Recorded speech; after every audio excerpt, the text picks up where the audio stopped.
Good morning बच्चों।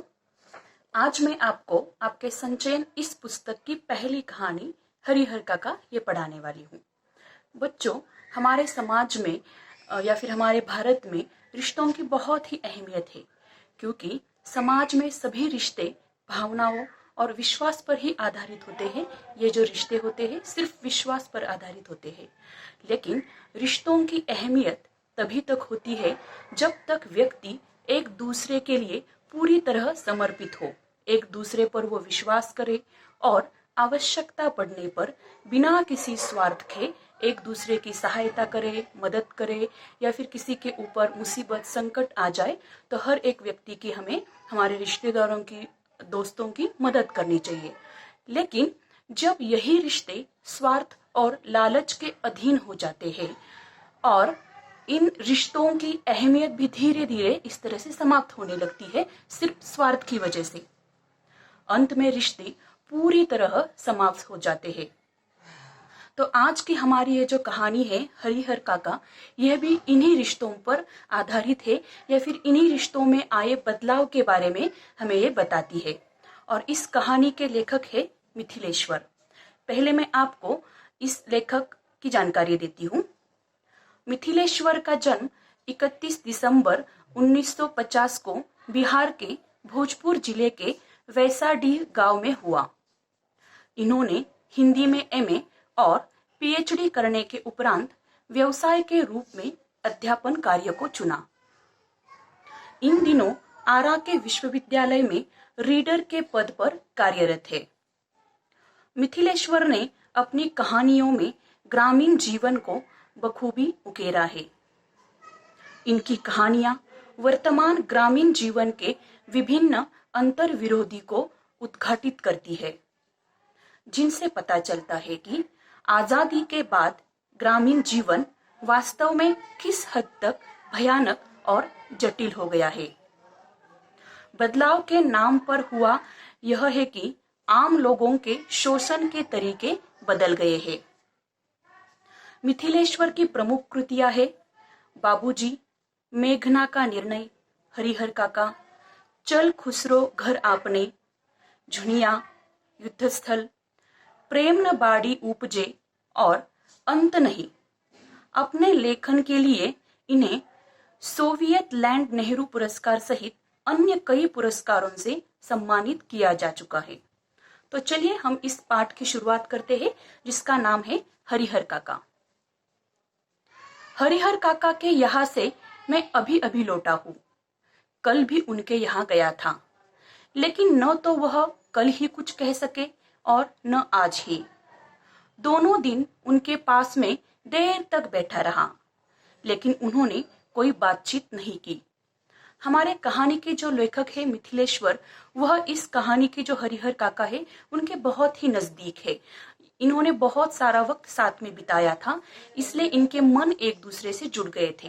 तो यहाँ पर लेखक कहते हैं कि हरिहर काका के यहाँ से, मतलब उनके घर से यहाँ से लेखक अभी ही लौटे थे, लेकिन लेखक कल भी गए थे, आज भी गए थे, लेकिन ऐसा लेखक को लग रहा था कि वो कुछ कहने वाले हैं, या फिर उनके मन में, हरिहर काका के मन में बहुत कुछ पीड़ा है, दर्द है, लेकिन वो बता नहीं रहे हैं। दोनों दिन भर ये जो लेखक है वह हरिहर काका के पास बैठे रहे, लेकिन उन्होंने कुछ भी बातचीत नहीं की। लेकिन उनके मन में बहुत सारी बातें थी। जब उनकी तबीयत के बारे में पूछा तब उन्होंने सिर उठाकर एक बार मुझे देखा, फिर सिर झुकाया तो दोबारा मेरी ओर नहीं देखा। हालांकि उनकी एक ही नजर बहुत कुछ कह गई। यहाँ पर लेखक ने बताया है कि उन्होंने हरिहर काका से पूछा था कि आप कुछ कहना चाहते हैं या फिर कुछ बताने जैसी बात हो तो कह सकते हो, लेकिन उन्होंने कुछ भी नहीं बताया। और फिर उन्होंने कहा कि आपकी तबीयत कैसी है। फिर उन्होंने सिर्फ लेखक की ओर सिर उठाकर एक बार देखा, लेकिन कहा कुछ भी नहीं। दरअसल उनके मन को काफी पीड़ा थी उनके परिवार की वजह से, जो कि इस पाठ में हमें आगे बताया है। लेकिन उनकी जो नजर है, हरिहर काका की नजर से ही सब दुख दर्द लेखक को पता चल गया कि इनके मन में काफी पीड़ा है, काफी दर्द है। जिन यंत्रणाओं के बीच वह घिरे थे, यंत्रणा का मतलब यहाँ पर हमें यातना या फिर कष्ट या फिर दुख लेना है, घिरे थे और जिस मनस्थिति में जी रहे थे उसमें आंखें ही बहुत कुछ कह देती है, मुंह खोलने की जरूरत नहीं पड़ती। यहाँ पर जो हरिहर काका की अवस्था हुई है वो बहुत ही दुखी है, उनके मन को बहुत ही पीड़ा हुई है, दर्द हुआ है और उनकी मनस्थिति मतलब मन की अवस्था जो कि बहुत ही दुखी है। ऐसी अवस्था में बोलने की जरूरत नहीं होती है, उस व्यक्ति के चेहरे के हाव भाव या फिर उस व्यक्ति की आंखें ही बहुत कुछ कह देती है। इसलिए ऐसे लोगों को मुंह खोलने की जरूरत नहीं होती है, उनकी आंखें ही उनका दुख दर्द सब बयां कर देती है। सिर्फ आगे का व्यक्ति उसके नजदीक, मन के नजदीक वाला होना चाहिए और मन का दर्द पहचानने वाला होना चाहिए, तब दूसरों के आंखों में या फिर दूसरों के दिल में क्या दर्द है वह सब हमें पता चल जाता है। हरिहर काका की जिंदगी से मैं बहुत गहरे में जुड़ा हूँ। अपने गांव में जिन चंद लोगों को मैं सम्मान देता हूँ उनमें हरिहर काका भी एक है। हरिहर काका और लेखक एक ही गांव के हैं, इसलिए वह कहते हैं कि मैं अपने जिंदगी में कुछ चंद लोगों को, मतलब बहुत कम लोगों को या फिर जितने लोगों को मैं इज्जत देता हूँ, सम्मान देता हूँ, उनमें से एक है हरिहर काका। और क्योंकि वह हरिहर काका की जिंदगी से या फिर उनके बहुत गहरे में या फिर बहुत ऐसे दिल के करीब हैं, इसीलिए उनका दुख दर्द ये सब पहचान लेते हैं। हरिहर काका के प्रति मेरी आसक्ति अनेक व्यवहारिक और वैचारिक कारण है। हरिहर काका और लेखक के साथ जो आसक्ति है, इन दोनों के बीच में आसक्ति मतलब लगाव, एक दूसरे के प्रति प्रेम जो है वो बहुत ही वैचारिक इसके कारण है। उनमें प्रमुख दो कारण हैं। एक तो यह कि हरिहर काका मेरे पड़ोस में रहते हैं और दूसरा कारण यह कि मेरी माँ बताती है हरिहर काका बचपन में मुझे बहुत दुलार करते थे, अपने कंधे पर बैठाकर घुमाया करते थे। एक पिता अपने बच्चों को जितना प्यार करता है उससे कहीं ज्यादा प्यार हरिहर काका मुझे करते थे। देखो, हरिहर काका और जो लेखक है मिथिलेश्वर, इनका रिश्ता बहुत ही गहरा है, बहुत ही प्रेमपूर्ण रिश्ता है। तो इसके दो कारण यहाँ पर बताए हैं। एक तो पहला कारण है कि लेखक और हरिहर काका पड़ोस में रहते थे और दूसरा कारण यह है कि लेखक की माँ बताती है कि बचपन में हरिहर काका ने लेखक को बहुत अच्छे से संभाला था, बहुत लाड़ करते थे, दुलार करते थे, दुलार मतलब लाड़ प्यार, बहुत ही अच्छे से इनको संभाला था और अपने कंधे पर बिठाकर वो घुमाया करते थे। और एक प्यार जितना प्यार एक पिताजी अपने बच्चे को करते हैं, उतना ही या फिर उससे ज्यादा अधिक प्यार यहाँ पर हरिहर काका ने लेखक को दिया था। और जब मैं सयाना हुआ तब मेरी पहली दोस्ती हरिहर काका के साथ ही हुई। हरिहर काका ने भी जैसे मुझसे दोस्ती के लिए ही इतनी उम्र तक प्रतीक्षा की थी। और जब लेखक सयाना मतलब जब जवान हुए, जब बड़े हुए, तब लेखक के बीच और हरिहर काका के बीच बहुत अच्छे से दोस्ती हुई और ऐसे लेखक को लग रहा था कि शायद इतनी देर तक हरिहर काका ने उनकी दोस्ती के लिए ही प्रतीक्षा मतलब इंतजार किया हो। माँ बताती है कि मुझसे पहले गांव में किसी अन्य से उनकी इतनी गहरी दोस्ती नहीं हुई थी। वह मुझसे कुछ भी नहीं छिपाते थे, खूब खुलकर बातें करते थे, लेकिन फिलहाल मुझसे भी कुछ कहना उन्होंने बंद कर दिया है। अब लेखक की माँ लेखक को ये बताती है कि जो हरिहर काका है पहले किसी से भी इतने अच्छे से बात नहीं करते थे और मन की बातें नहीं बताते थे जितना वो लेखक को बताते हैं।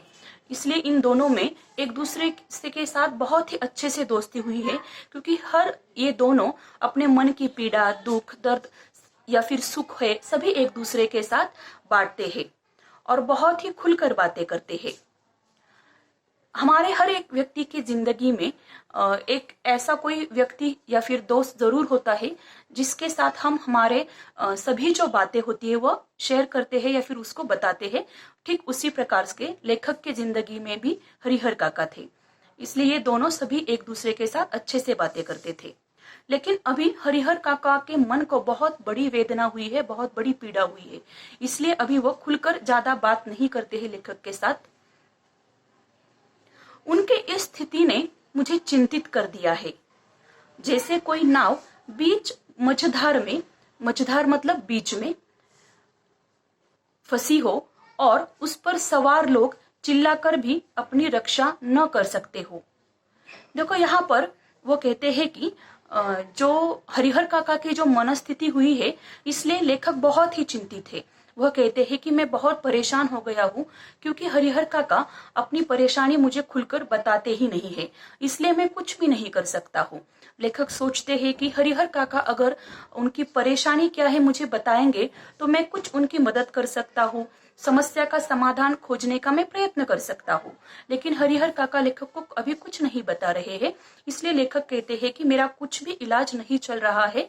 अब वो कहते हैं कि उनकी अवस्था ऐसी हुई है कि कोई नाव बीच मझधार में, मतलब समुन्द्र के या फिर नदी के सिर्फ बीच में खड़ी हुई हो और वहां उस नाव की जो अवस्था है वो डूबने को गई हो, और जो उस पर सवार जो लोग हैं सिर्फ चिल्ला रहे हैं अपनी रक्षा के लिए, लेकिन वो कुछ कर नहीं सकते हैं क्योंकि वो बिल्कुल नाव में है और नाव डूबने वाली है और अभी किनारे को बहुत समय बाकी है, इसलिए सिर्फ वो चिल्ला सकते हैं, कुछ मदद नहीं कर सकते हैं उनकी। ठीक उसी प्रकार से यह कहते हैं कि उनकी अवस्था हुई है, क्योंकि उनकी चिल्लाहट दूर तक फैले सागर के बीच उठती गिरती लहरों में विलीन हो जाने के अतिरिक्त कर ही क्या सकती है। लेखक उनके मन की अवस्था के लिए उदाहरण देते हैं उस नाव में बैठे लोगों का, क्योंकि वह जो नाव है दूर किनारे तक, समुद्र के किनारे तक लोगों का आवाज जो है वह पहुंच नहीं सकती है, इसलिए कहती है कि वह सिर्फ चिल्ला सकते हैं। ठीक उसी तरह से भी उनके मन की अवस्था हुई है, वो सिर्फ सोच सकते हैं लेकिन मदद नहीं कर सकते हैं। यहाँ पर एक मुहावरा आया है, विलिप्त होना मतलब लुप्त होना। मौन होकर जल समाधि लेने के अतिरिक्त कोई दूसरा विकल्प नहीं। विकल्प मतलब दूसरा पर्याय या फिर दूसरा उपाय, लेकिन मन इसे मानने को कतई तैयार नहीं। कतई मतलब बिल्कुल। जीने की लालसा मतलब इच्छा की वजह से बेचैनी और छटपटाहट बढ़ गई हो, कुछ ऐसी ही स्थिति के बीच हरिहर काका घिर गए हैं। देखो यहाँ पर लेखक ने हरिहर काका के मन की अवस्था का वर्णन किया है। वह कहते हैं कि उनका जो मन है या फिर उनकी जो मन की अवस्था है वह इस तरह से है कि जीने की लालसा तो उनको है, लेकिन उनका मन कैसा है, बहुत ही बेचैन है, बहुत ही परेशान उनका मन अभी लग रहा है हमारे लेखक को। हरिहर काका के बारे में मैं सोचता हूं तो मुझे लगता है कि वह यह समझ नहीं पा रहे हैं कि कहे तो क्या कहे। अभी लेखक को यह लग रहा है कि हरिहर काका शायद उन्हें कुछ बताना चाहते हैं, लेकिन उनके पास ऐसे शब्द नहीं है, क्योंकि वो बहुत ही उदास हो गए, बहुत ही डिप्रेशन में वह चले गए हैं, इसलिए वो कुछ ऐसे शब्द ही नहीं जुटा पा रहे हैं लेखक को बताने के लिए कहे तो क्या कहे। अब कोई ऐसी बात नहीं जिसे कहकर वह हल्का हो सके, कोई ऐसी उक्ति नहीं जिसे कहकर वे मुक्ति पा सके। हरिहर काका की स्थिति में मैं भी होता तो निश्चय ही इस गूंगेपन का शिकार हो जाता। देखो यहाँ पर लेखक ने बताया है कि हरिहर काका अब गूंगेपन के शिकार हो चुके हैं, मतलब कि वो सच में गूंगे नहीं हो चुके हैं, लेकिन वह काफी मौन रहते हैं, ज्यादा बात नहीं करते हैं लेखक के साथ या फिर दूसरे लोगों के साथ, क्योंकि उनमें उनके मन में बहुत बड़ी ठेस पहुंची है, बहुत बड़ी पीड़ा पहुंची है, और इस दुख का दर्द का कारण उनके अपने लोग हैं। जब हमें पराये लोग दुख देते हैं, दर्द देते हैं, तो हमें उतना बुरा नहीं लगता है क्योंकि वो पराये ही होते हैं, लेकिन जब हमें अपने लोग, हमारे खून के रिश्ते या फिर हमारे बहुत ही नजदीक वाले लोग ही हमें बहुत दुख दर्द देते हैं तो हमें बहुत तकलीफ होती है। तो ऐसे ही तकलीफ यहाँ पर हरिहर काका के मन को हुई है। हरिहर काका इस स्थिति में कैसे आ फंसे, यह कौन सी स्थिति है, इसके लिए कौन जिम्मेवार है, यह सब बताने से पहले अपने गांव का और खासकर अपने गांव की ठाकुरबाड़ी का संक्षिप्त परिचय मैं आपको दे देना उचित समझता हूँ, क्योंकि उसके बिना तो यह कहानी अधूरी ही रह जाएगी। यहाँ पर लेखक बताते हैं कि हरिहर काका की यह जो स्थिति हुई है, बहुत दुखी अवस्था है उनकी, इसके लिए जिम्मेदार कौन है, वह इस स्थिति में कैसे फंस गए हैं, और यह हमें समझाने के लिए, हमें बताने के लिए वो हमें बताते हैं। सबसे पहले वो बताना चाहते हैं ठाकुरबाड़ी, ठाकुरबाड़ी मतलब उनके गांव का एक देवस्थान है या फिर एक मंदिर है, उसको वो ठाकुरबाड़ी कहते हैं। उसका परिचय यहाँ पर वो हमें देना चाहते हैं। मेरा गांव कसपाई शहर आरा से 40 किलोमीटर की दूरी पर है। यह आरा जो है वह बिहार में है। वह कहते हैं कि उनका गांव जो है कसपाई, जो आरा शहर से 40 किलोमीटर दूर तक है। हसन बाजार बस स्टैंड के पास। गांव की कुल आबादी 2,500-3 हजार होगी। मतलब इनका जो गांव है बहुत ही छोटा सा गांव है। गांव में सिर्फ गांव की जो आबादी है या फिर गांव के जो लोग हैं वह सिर्फ 2,500 से 3 हजार तक ही है। गांव में 3 प्रमुख स्थान हैं।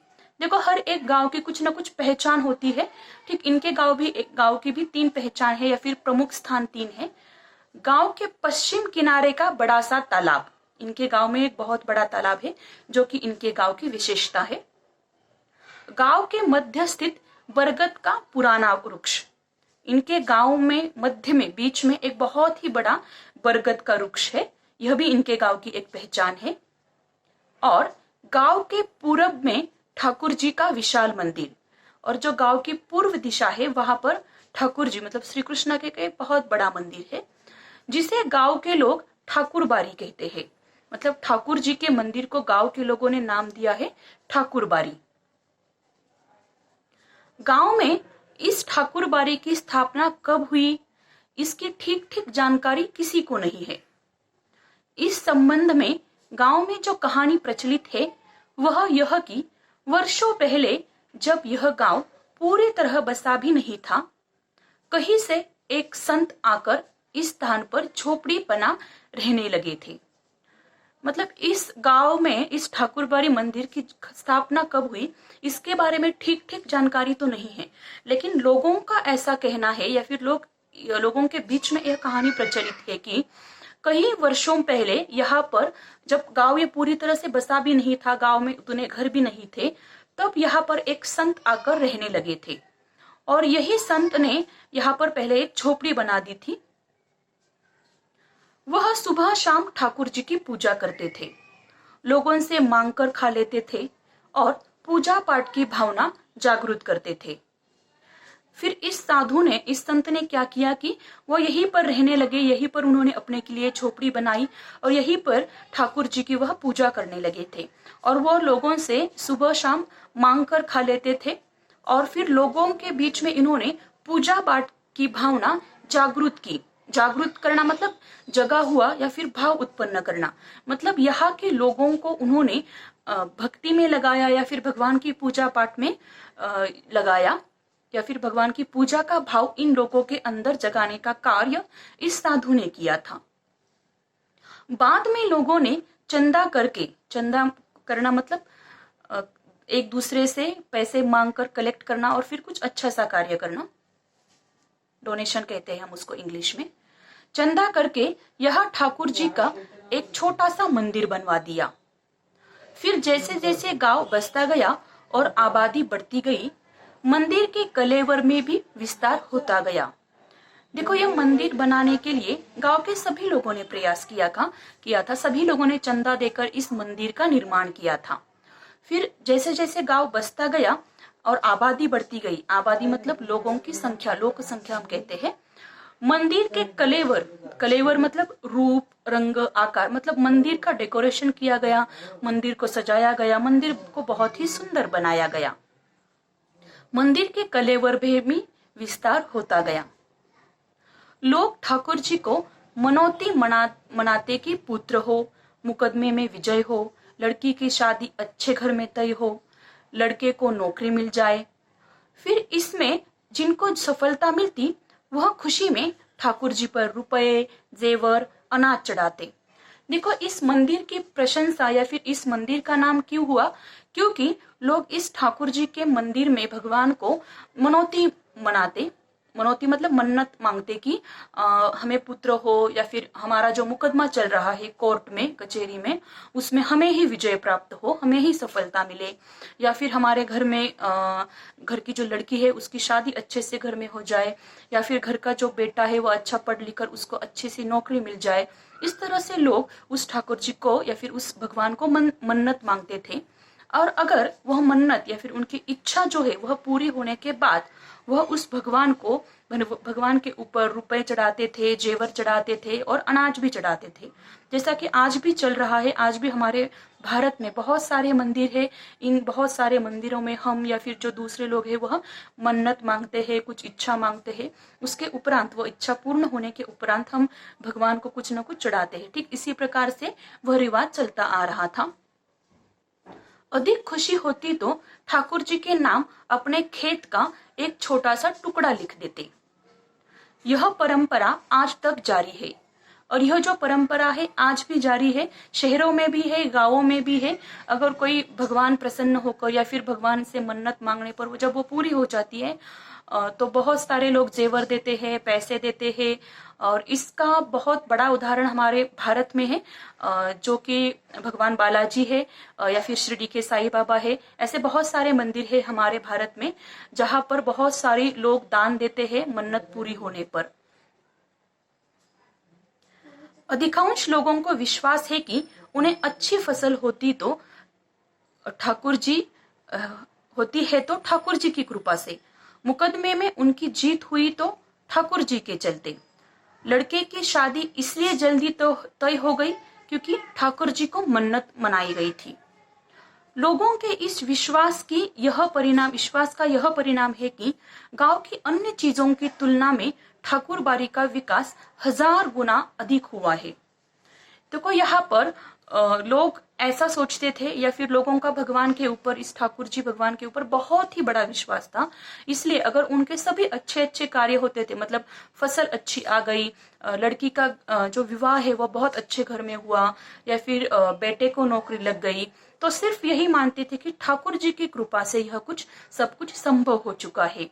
इसीलिए वो बहुत ही बड़े तौर पर इस ठाकुर जी के मंदिर में दान देते थे। बहुत सारे लोग जमीन उनके नाम कर देते थे या फिर कोई जेवर देते था, कोई पैसे देते थे।